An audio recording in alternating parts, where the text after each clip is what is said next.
Released on 24th October 2023, Octopath Traveler 2 is the numeric sequel to 2018's Octopath Traveler. Its title from Acquire and Square Enix uses the more ubiquitous HD 2D graphical style, giving this JRPG's pixel art more 3D definition.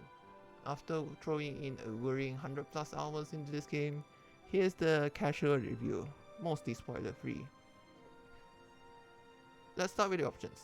Playing on the Nintendo Switch, there wasn't really much you can tweak. Text language aside, you can have the Japanese and English dub choices. I play with the Japanese dub because I need to establish my lead status. Unfortunately, there's no option to resize the text on the console, which I know was a problem with the predecessor. Starting the game. You once again have a choice to start with one of 8 travelers in the new land of Solistia. The starting classes are also the same with their predecessors, with Orchard the Hunter, Casti the Apothecary, Timinos the Cleric, Oswald the Scholar, Patricio the Merchant, Agnia the Dancer, Throne the Thief, and Shikari the Warrior. Once you've selected your protagonist, you are thrown right into their Chapter 1.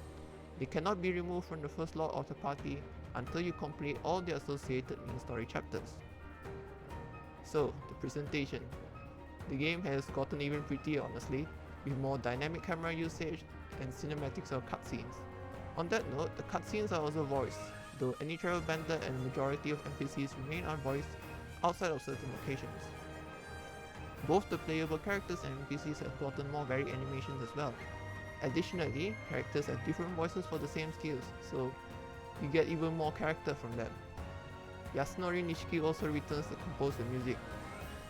For me, the track names have mostly horrendously bland names, but they're nonetheless absolute bangers. So, gameplay. Mechanics are essentially unchanged with tweaks and balances as the team saw fit. So first, I'll cover the out of combat. So each character has their own path action, which they can use to further interact with the various NPCs in the world. On top of that, there's a pseudo day-night cycle introduced in this game, where in-game time passes both naturally or when you trigger it with the hit of a button. So each character has 2 path actions which provide similar results but through different methods.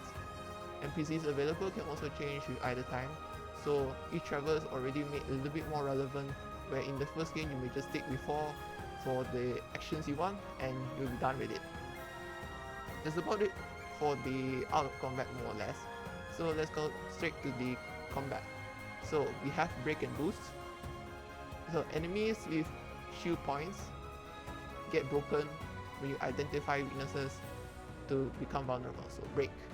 And it's really good because you make them more vulnerable and you also prevent them from acting for at least one turn. Boost is kind of self-explanatory, where they make skills stronger either by hitting multiple times, or they just last longer, or really big damage. Now, the travelers now have latent powers, so each of them have a unique one, so they have even more relevance and utility depending on what you want. So we have Casti, whose latent power means she doesn't get to use ingredients for concoctions, so you can save a little bit there. And the ingredients are now also handily separated into whether they're offensive to attack on the enemy or defensive to buff your teammates. While Patricio's latent power is really simple, just give himself max boost. But hey, he's a merchant. That's hired help hell. Go wild with it. And on top of that, these characters can also get unique skills to further set them apart. So even one character with the same job do different things. You get to use the Traveler solo for their respective Chapter 1 stories, so I made to become more familiar with the respective gimmicks. In the first game, I've heard how Chapter 1s could be either scaling nightmares or simply harder depending on the skill set of your chosen solo character. I'd like to give a special shout out to Oshet, because remember Hanit, whose animals kind of fell off towards the end of the game? Oshet now can still capture monsters, but she has a chance to automatically capture them, so you don't have to worry 25% of the time. And even though your monster may fall off, you can turn them into consumables, which you can use it to buff your characters, or just sell them for a decent amount of money.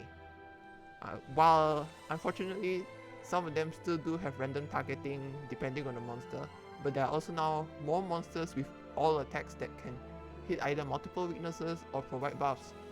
So I think it's kind of relatively more balanced that way. Your level grinding is also a bit easier this time, thanks to the day-night cycle, because tougher enemies are meant to spawn more at night, so you can just go wild and unlock the support skills. And if you so desire, base classes also now can have up to 3 people equipping it at the same time, so you could run a whole class of merchants and have everyone just hired help things to the ground. Of course, there are also the secret jobs, this one is only one character each can have them equipped at a time. Last time, in the previous game, it was kind of like, hey, go find this boss and fight it and you unlock the class. This time it's a bit more involved, so you're encouraged to explore or complete their relevant quests so that you can unlock full power. Story. Now, because I said I wanted to keep this as spoiler free as possible, so I won't talk too much, but I do want to discuss it a little bit as well, because story is also part of the reason why we play JRPGs after all. The Travelers arguably felt quite distant in the first game, and they have taken that to heart for the second. So besides the travel banters you can get between chapters, which by the way are now viewable in their entirety in the journal, so you don't have to worry about getting a specific character for a specific point in the story chapter.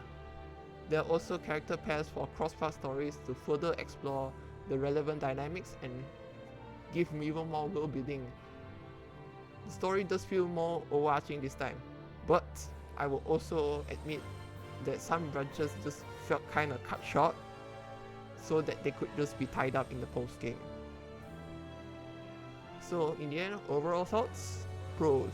You mean they're mechanically improved from the first game, the story feels more connected, and of course, the music. The music is superb. So as for cons, there are unfortunately still a few. Like for me, the biggest things was side quest solutions. They still can feel pretty arcane. So you either look up a guide or just kind of stumble them as you wander around. While they have the travel banter unlocked automatically in the journal for you to read, this does not extend to the travel banters, the tavern banters, where it's more than 2 characters at a time. So I spent quite a lot of time wondering where to get one specific tavern banter with a specific party composition, so that's a bit unfortunate. And of course, the options are still kind of lacking. Like, the difficulty aside, I think it was fine, but the graphical options can be a bit of a trouble.